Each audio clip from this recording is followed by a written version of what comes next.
My name is David Mitchell, and I need you to understand something before I tell you this story. I loved my wife completely. Every dollar I spent, every sacrifice I made, every moment I devoted to her happiness, it all came from genuine love.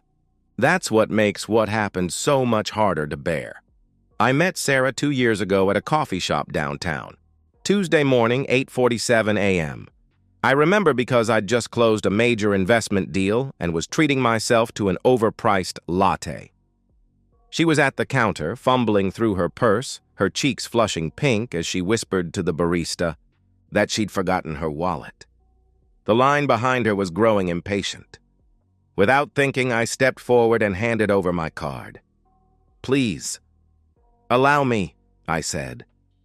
The relief in her green eyes was immediate. "Oh God, thank you so much. I'm so embarrassed. Can I Venmo you?" she asked breathlessly. "Don't worry about it. Consider it my good deed for the day," I replied with a smile. She insisted on sitting with me while I drank my coffee, and those 15 minutes turned into 2 hours. Sarah was everything I'd never known I wanted. Spontaneous where I was methodical, artistic where I was analytical, warm where I'd grown cold from years of corporate climbing. 6 months later, I proposed with a ring that cost 3 months' salary. A year after that, I bought us a house in Westfield. 4 bedrooms, 3 baths, paid in cash from my investment portfolio. "You don't have to work," I told her after our honeymoon. "I make more than enough for both of us. Focus on your art, on making our house a home." She'd kissed me then, called me her guardian angel. That was 11 months ago. Tonight, I arrived home at 7:23 p.m., later than usual due to a client emergency. The house was dark, not even the porch light on. Sarah always left the porch light on. "Sarah?" I called out, setting my briefcase by the door. "Honey?" The silence that answered felt wrong, dense. Our dinner sat on the kitchen counter. Chicken. Marsala, my favorite. Completely cold. The oven was off. The wine bottle she'd opened sat with only 1 glass poured, untouched. I moved through our house methodically. Living room, empty. Her current painting half finished on the easel. Master bedroom. Bed still made from this morning, her yoga mat rolled in the corner. Guest rooms, untouched. Her car wasn't in the garage. My calls went straight to voicemail. "Hi, this is Sarah. Leave some love," her recorded voice chirped. I texted, "Where are you? Getting worried." Then, "Sarah, please call me." Then, "I'm really concerned now. Just let me know you're okay." I called her mother in Ohio. "No, David, we haven't heard from her since Sunday. Is everything all right?" She responded with concern. Her best friend Lisa hadn't seen her since their lunch date yesterday. Her sister, in California, was equally clueless. With each call, the knot in my stomach tightened. I knew my wife's routines like a symphony. 7 a.m. yoga in our home gym, 8:30 a.m. shower with that lavender body wash, 10 a.m. painting time, 2 p.m. shopping or errands, 4 p.m. start dinner, 6 p.m. her evening bath with a glass of wine and whatever novel she was reading. I paid attention because I cared, because knowing her patterns meant knowing how to make her happy. I searched for signs of packing. Her clothes hung perfectly organized, by color, just how she liked them. Her jewelry box sat on the vanity, everything in place. Her suitcase remained in the closet. Even her toothbrush stood in its holder. Something glinted behind her jewelry box. I pulled out a business card. Morrison and Associates, Family Law. The appointment reminder on the back was dated 3 weeks ago. My hands shook as I dialed 911. 911, what's your emergency? The dispatcher answered. "My wife is missing. She's never done this before."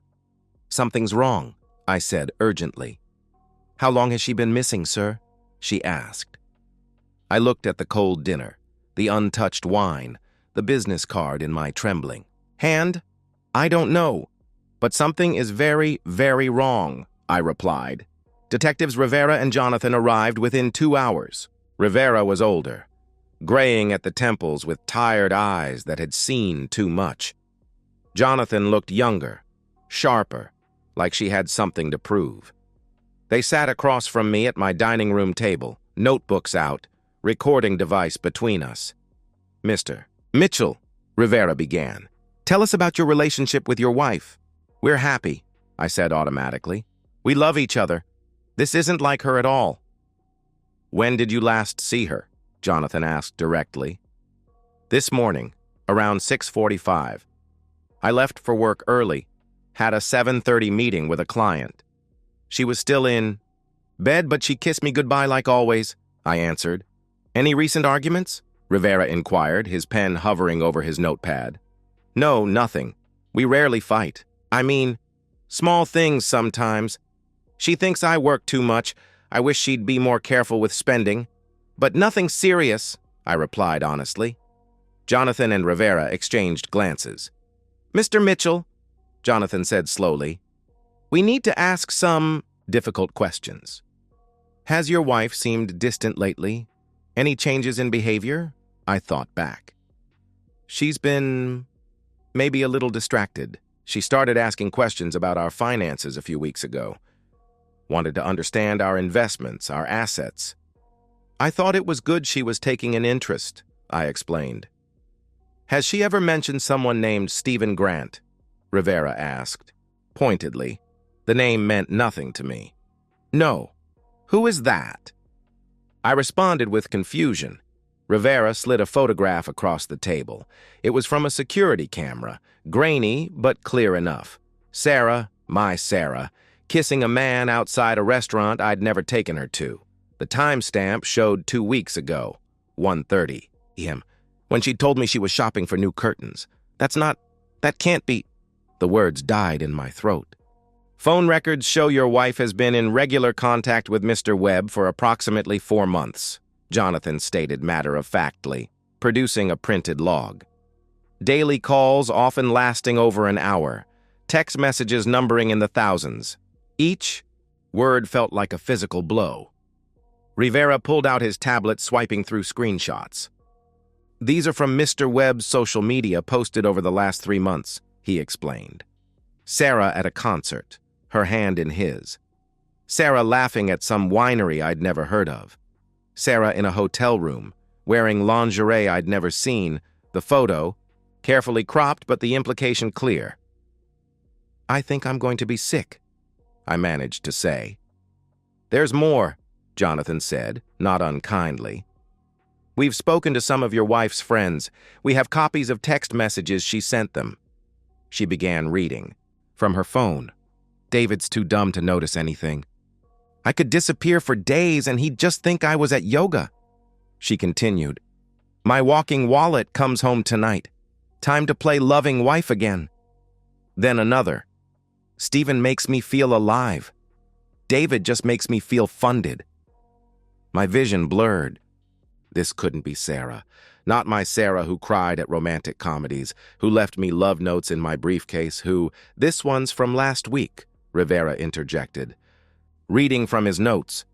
"If I divorce him, I get the house and half of everything. He was too trusting to protect himself. No prenup, the idiot." "We've confirmed she met with a divorce attorney," Jonathan added. "Morrison and Associates. She was calculating her settlement value. With the house, your business assets, investment accounts, and retirement funds, she stood to receive approximately $400,000. Her friend Lisa reported that Sarah said she was waiting for the right moment to leave," Rivera continued. "She and Mr. Webb were apparently planning to start fresh together with your money." I stared at the business card I'd found, understanding flooding through me like ice water. "You think I found out? You think I did something to her?" I said quietly. "Did?" "You?" Jonathan asked directly. "No! I had no idea about any of this until right now. I loved my wife. I thought she loved me," I protested. "Mr. Mitchell," Rivera leaned forward. "Neighbors reported hearing raised voices from your home the night before Sarah disappeared. Can you explain that?" The night before? That's impossible. I was home with Sarah all evening. We watched Netflix and went to bed early. "No arguments," I insisted. "And last night, "Where were you last night when Sarah disappeared?" he pressed. "I was at my company's annual investor event from 6 p.m. until after midnight. 300 people saw me there," I answered confidently. "We'll need to verify that," Jonathan stated, making notes. "Please do. Check everything. I have nothing to hide," I said firmly. But even as I said it, I could see how it looked. Betrayed husband, financial motive for murder, her planning to take everything. "Where did her phone last ping?" I asked. Rivera hesitated before answering. "Near the old Brennan Quarry, about 40 miles north. Interestingly, your company just completed a project in that area, didn't it?" The walls felt like they were closing in. Every piece of evidence pointed to me. The cuckolded husband who'd discovered his wife's affair and her plan to destroy him financially. The husband with means, motive, and now, seemingly, opportunity. "I want a lawyer," I said quietly. Rivera nodded, closing his notebook. "That's probably wise, Mr. Mitchell. Don't leave town," he advised. The next 3 weeks were hell. My lawyer, James Brennan, was excellent but expensive, $500 an hour to defend me against suspicions that grew stronger by the day. The investigation had intensified, and Detective Rivera seemed particularly convinced of my guilt.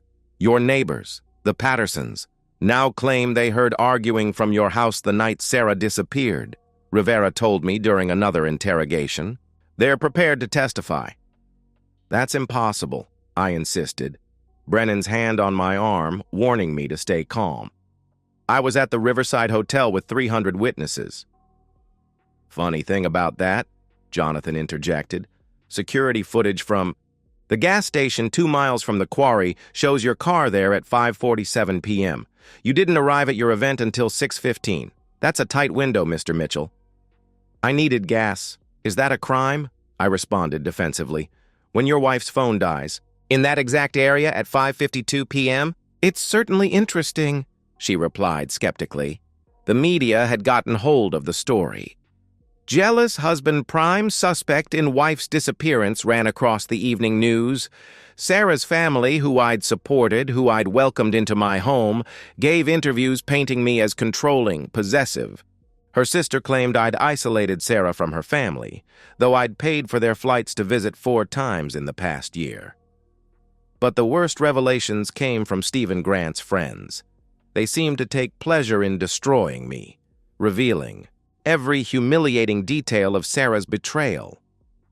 "She called him her puppy dog," one of them told investigators. His statement later leaked to the press.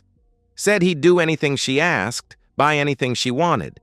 She was laughing about how she'd convinced him to buy a $400,000 house in cash so it would be a marital asset. Sarah's hairdresser came forward. She told me she was playing the long game.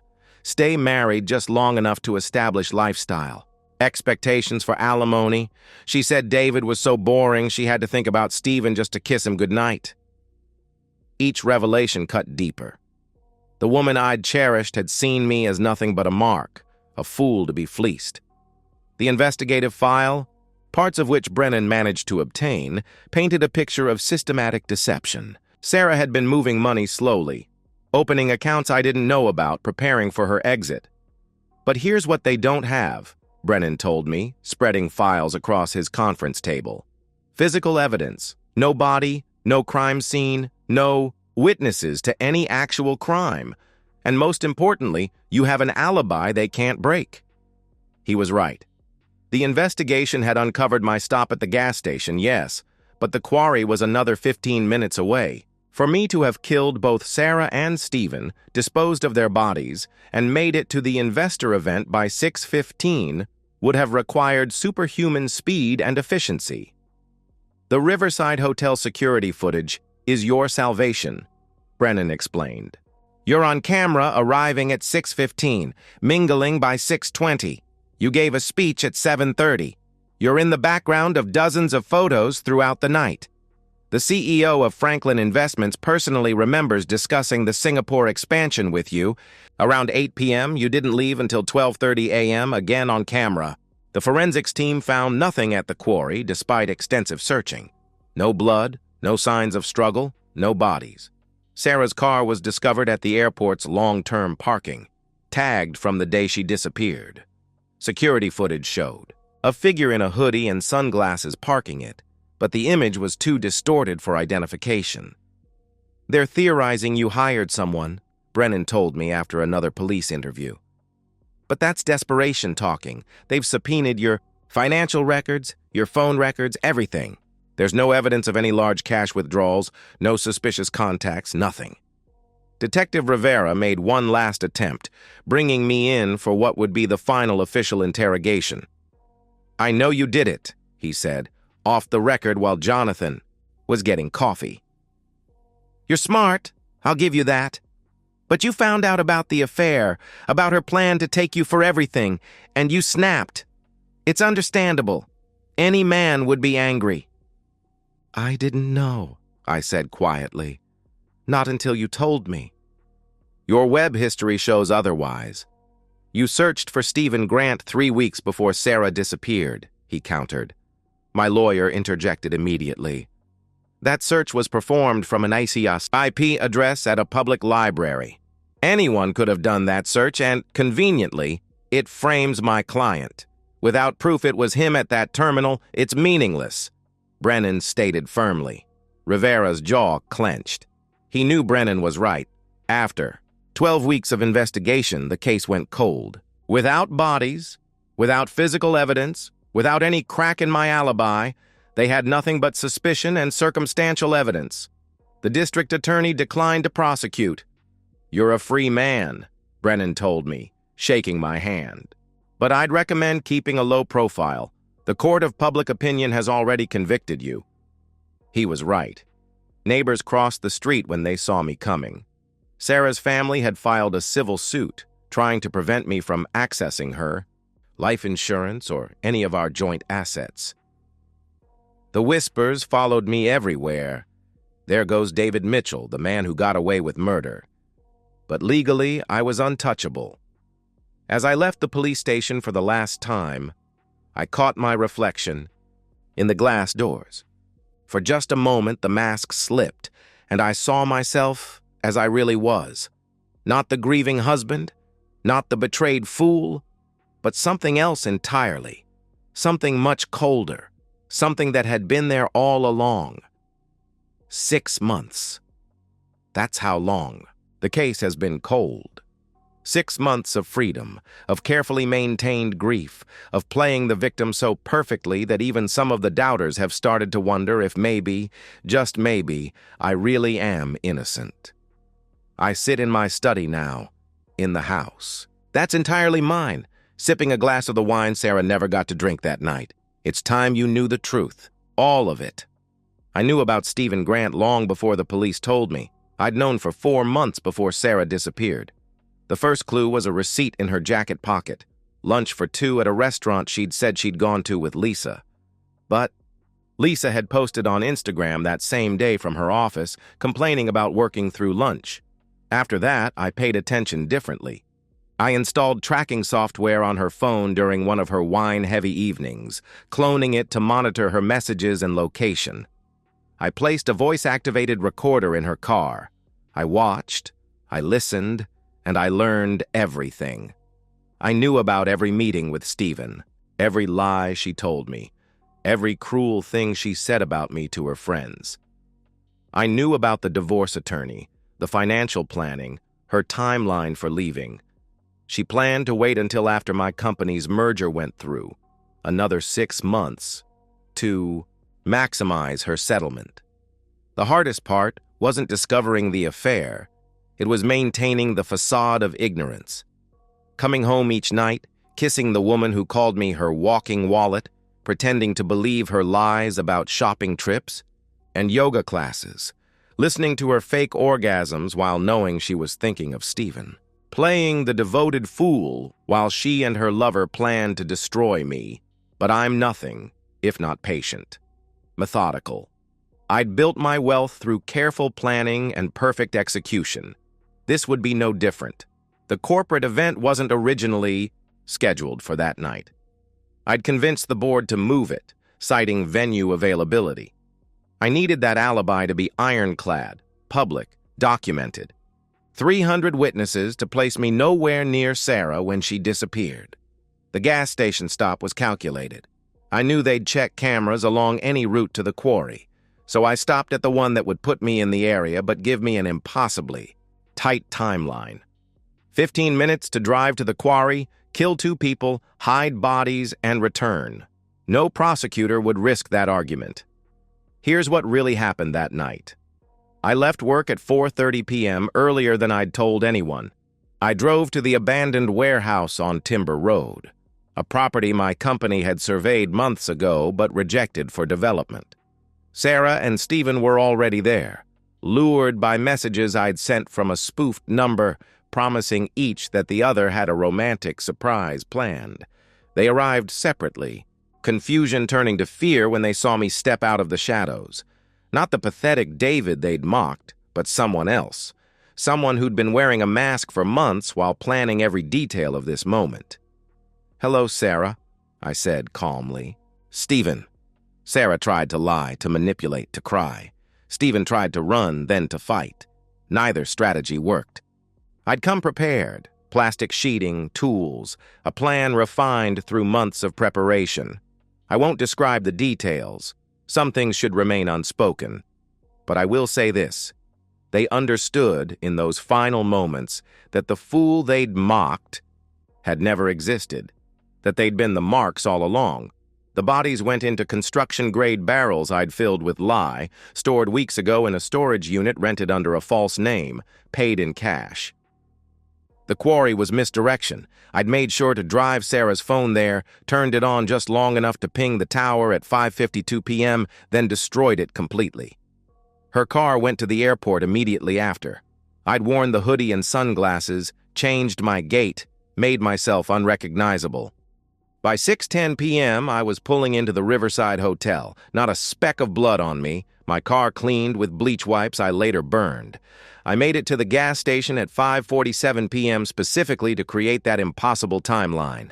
How could I dispose of 2 bodies and still make a public appearance by 6:15? The speech I gave that night about investment opportunities was one of my best. I mingled, I laughed, I drank champagne while Sarah and Stephen dissolved into nothing. The storage unit was cleaned out a month later when the rental expired. The barrels had already been moved, their contents dispersed into industrial waste systems across 3 states during my grieving business trips. There's nothing left of them but memories and the money they'll never touch. The life insurance. Paid out last week, $250,000.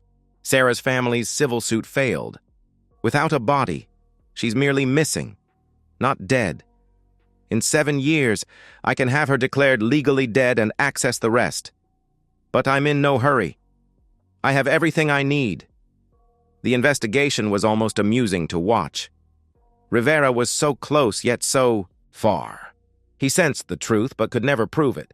The neighbors who heard arguing, power of suggestion, after police asked if they'd heard anything, suddenly they remembered raised voices. The library computer search for Stephen Grant?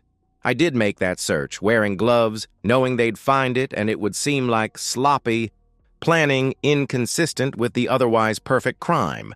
Every piece of evidence they found was either planted by me or anticipated and accounted for. I'd studied forensics, procedure, precedent. I'd gamed out every scenario, every investigation path. I'd built in multiple levels of misdirection and reasonable doubt. The best part? Everyone knows I did it, but no one can prove it. I've become urban legend, cocktail party gossip, a cautionary tale told in whispers. The man who killed his cheating wife and got away with it. They're right, of course. But being right and proving it are very different things. 1 year later. The hostess at Chez Laurent knows me now, always has my regular table ready. The one. In the corner where Sarah and I used to celebrate anniversaries. Tonight, I'm here with Jennifer, a pediatric nurse with kind eyes and a laugh that's nothing like Sarah's. "I'm sorry about your wife," she said on our first date, as everyone does. "It must be so hard, not knowing what happened." "The not knowing is the worst part," I replied, the practiced sadness perfect in my voice. but I've learned to live with it, to move forward. Sarah's family still sends threatening letters through their lawyer. Her sister posts on social media about justice and karma. But the posts get less frequent, the anger fading to resignation. Time heals all wounds, even those of suspicion. My business has thrived. There's something about tragedy that makes people trust you. The wounded bird effect, my therapist calls it. Clients feel safe with someone who's suffered, who's survived. My assets have doubled this year alone. The insurance money was invested.